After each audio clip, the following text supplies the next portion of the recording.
another Borderless video.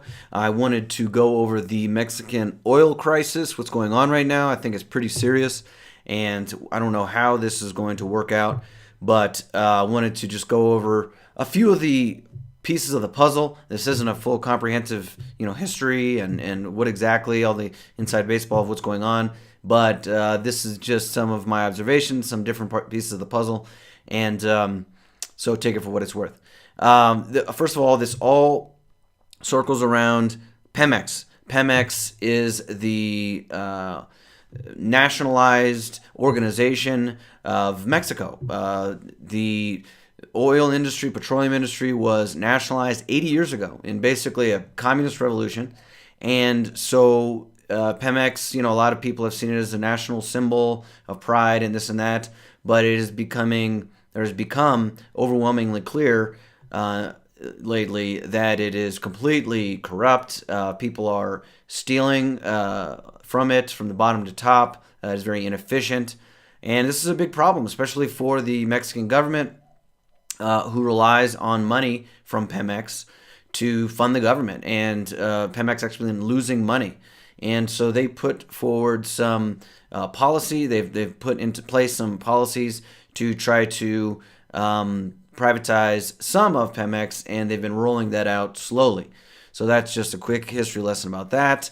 But what has happened in the last couple weeks is a little bit different. So I'll give you an example of what kind of lines we're seeing here. This is a regular line that you're seeing for the last week or more throughout Mexico. So as you can see, lots and lots of cars. People are lining up like this for gas stations that don't even have any gas. So they'll go in these types of lines in anticipation that they might get some gas that day. So as you can see, these are very long lines. A lot of cities have no gas at all.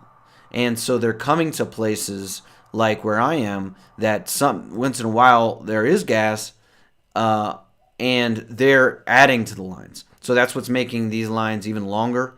And basically what has happened is the new president has, the explanation from the government and from the media and all that is that the new president wanted to stop the theft of the gas from out of these ducts, out of these pipelines. And these people called huachicoleros, which is basically a culture and a people that has festered, and it's all based on stealing gas from these pipelines. Very bad people are involved in it. There's violence involved, and all this type of stuff. And so, in order to combat that, they have shut down the pipelines, so that and then just delivering all of the gasoline to the stations in pipes. And this is supposed to stop the people from being able to tap into the pipelines. So basically, shut off the gas and then nobody can steal it. I mean, so that's what's happened, and there's been a gas shortage throughout the country, and they're saying, well, just hang with us. We're gonna root out this corruption and this theft, and then we're gonna get back on board and everything's gonna be fine. This has been the idea, but they're gonna stick with what they've been trying to do. I mean, there's no I have not heard anything about them, thinking again or changing position. They're saying everybody, just stick with us on this gas shortage and or on the what's going on here, and it's going to stabilize soon. But I don't see how that's going to happen if they're just going to continue with this cluster frack of trying to bring these pipes, which can also be stolen. I might add.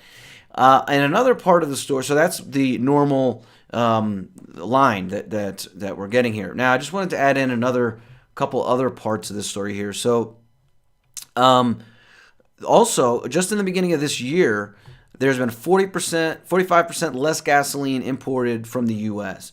All right. So one of the things that AMLO also ran on was that he wanted to stop importing so much American or foreign oil and get it all from Mexico. So that has been what's happening. All right, so what they've been saying is, no, there's no shortage of supply. We have plenty of oil, but it's just been a delivery problem, which isn't great either. But It's better than having a shortage of supply. Now, so what this is saying is that they've actually been importing less, which means there would be less supply. Also, less supply. There's 60 oil tankers sitting out in the ocean right now that cannot come in and deliver the oil because since they shut off the ducts where they would regularly receive the oil is full. So they can't even deliver it. So, yeah, I mean, it is a logistics problem, but we also seem to have supply problems. Okay, within with them, whether it's top down, them saying with this article here, with them saying we don't want to be importing American oil. I don't know, but there has been less oil imported, and this is a supply issue. If they can't deliver it, yeah, it's a logistics issue, but it's also a supply issue. All right, so you got less supply here. Another thing that I might add, a lot of people don't know. Another thing that AMLO did was he put in a guy that he knew, Octavio Romero, is now running Pemex. All right, what I can only describe as a lackey, as a friend of his, put into charge of this giant organization. And as you can see from this meme here that I found, here is all the CEOs of all these companies, and then the bottom is Pemex Octavio Romero. So as you can see, years as a CEO, 0. Years of experience at this company, 0.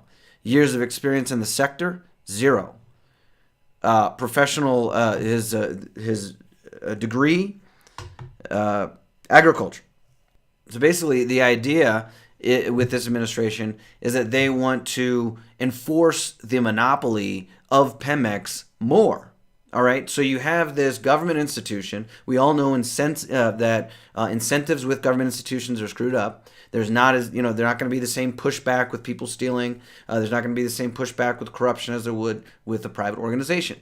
That's why it's not good to have these big government-owned institutions, and especially after 80 years, it has festered. And in a strange way, the people that are stealing the gas and selling on the black market and the importation, it's a valve that people can still get petroleum even with this organization that is very inefficient, all that type of stuff. People can work around it, but they want to stop that. So they want to have everybody going through this completely corrupt and inefficient organization.